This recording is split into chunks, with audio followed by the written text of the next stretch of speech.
അങ്ങനെ നമ്മൾ കുഞ്ഞൂസിൻ്റെ ചോറ് കൊടുക്കയ്ക്ക് വന്നതാണേ. നമ്മുടെ വിജിലിൻ്റെ മാളുവിൻ്റെ കുഞ്ഞുവാവയുടെ ചോറ് കൊടുക്കലായിരുന്നു കേട്ടോ. ഗുരുവായൂർ വെച്ചിട്ടായിരുന്നു. അപ്പം നമ്മളവിടെ ചെന്നു. പാർക്കിംഗ് ഇച്ചിരി ദൂരെയായിരുന്നു. അപ്പം അമ്പലത്തിലോട്ട് കുറച്ച് നടക്കാനുണ്ടായിരുന്നു കേട്ടോ. അപ്പോൾ പോയ വഴി നമ്മൾ കുറച്ച് മുല്ലപ്പൂ ഒക്കെ വാങ്ങിച്ച് ചൂടിയിട്ടാണ് കേട്ടോ അമ്പലത്തിലോട്ട് പോയത്. നിലവിൽ നമുക്ക് കുഞ്ഞൂസിന് ചോറ് കൊടുത്ത് ഫോണൊന്നും അലൗഡ് അല്ലായിരുന്നു. അതുകൊണ്ട് തന്നെ അവിടെ നിന്ന് എടുത്ത ഫോട്ടോസൊക്കെ തന്നത് വെച്ചിട്ടാട്ടോ ഞാൻ എഡിറ്റ് ചെയ്തത്. അപ്പോൾ കുഞ്ഞൂസിൻ്റെ ചോറ് കൊടുക്കുക കഴിഞ്ഞിട്ട് നമ്മൾ പുറത്തിറങ്ങി. അന്ന് ഉദയാസ്തമയ പൂജയൊക്കെ ആയിരുന്നുകൊണ്ട് തന്നെ നമുക്ക് അമ്പലത്തിനകത്ത് കയറി തൊഴാനായിട്ട് ഒരുപാട് താമസം ഉണ്ടായിരുന്നു. അതുകൊണ്ട് തന്നെ നമ്മൾ പുറത്ത് നിന്ന് തൊഴുതിട്ടാണ് കേട്ടോ പോകുന്നത്. കുറച്ച് നേരം അവിടെ സ്പെൻഡ് ചെയ്തു.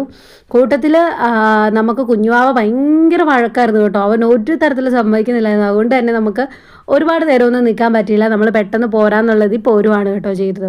കൂട്ടത്തിൽ എൻ്റെ മോഡറേറ്റർ അക്കൂസ് അവിടെ വന്നിട്ടുണ്ടായിരുന്നു കേട്ടോ. അപ്പോൾ അക്കൂനെ മീറ്റ് ചെയ്ത് നമ്മളെല്ലാവരും കൂടെ ഒരു കോഫിയൊക്കെ കുടിച്ചിട്ടാണ് കേട്ടോ അവിടുന്ന് ഞങ്ങൾ പിരിഞ്ഞത്. അപ്പോൾ നേരെ നമ്മൾ വണ്ടിയിൽ കയറി പോകുന്ന വഴി ഫുഡൊക്കെ കഴിച്ചു ഇങ്ങ് പോന്നു. ഗുരുവായൂരിൽ നിന്ന് അവർ നമുക്ക് നല്ല വലിയ ലഡു വാങ്ങിച്ച് മധുരമൊക്കെ തന്ന കേട്ടോ മാളും വിജിലും നമ്മളെ പറഞ്ഞു വിട്ടത് കേട്ടോ. അപ്പോൾ വീഡിയോ ഇഷ്ടമായാലും ചാനൽ സബ്സ്ക്രൈബ് ചെയ്യുക, വീഡിയോ ലൈക്ക് ചെയ്യുക. Okay, bye.